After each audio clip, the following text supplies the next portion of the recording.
Hello pong muli sa inyong lahat. Ngayon po ay magfa-family dinner muna po kami. Heto nga po at nandito kami sa Running Sushi. Ayan, kita nyo naman po at nagtatakbuhan ang mga pagkain. Kaya't ito po'y tinawag na running. Ayan po at pagkaupo po namin ay agad po namin inumpisahan ang pagkuha ng pagkain. At talaga naman pong kahit mual pa ay tuloy pa rin ang pagkuha ng pagkain dahil po sa sobrang gutom at pananabik. At talaga naman pong napakaganda po dito dahil kumuha lang po kayo ng kumuha hanggat kaya nyo. At ayan nga po ang plato ng aming pinagkainan.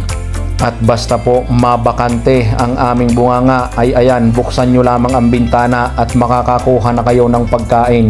Isasarado nyo lang uli agad at baka mamura.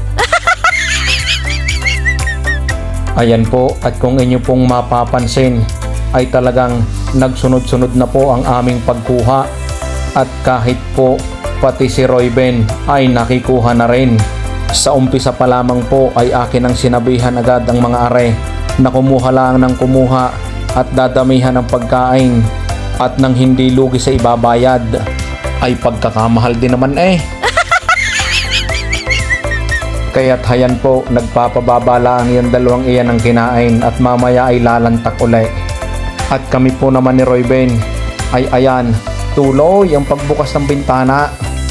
Kuha lang ng kuha hanggat may nadating. Kain lang ng kain hanggat nakakanguya pa.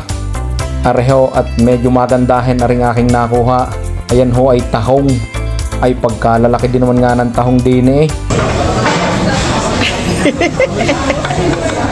Ayon, at pagkakapilyo nitong si Ruben, ako daw ay kanyang ikukuha ng gulaman na buhay. Ay siya, hanggang dito na lamang pong muli. Maraming salamat po sa inyong lahat. Kami po ay busog na. God bless po.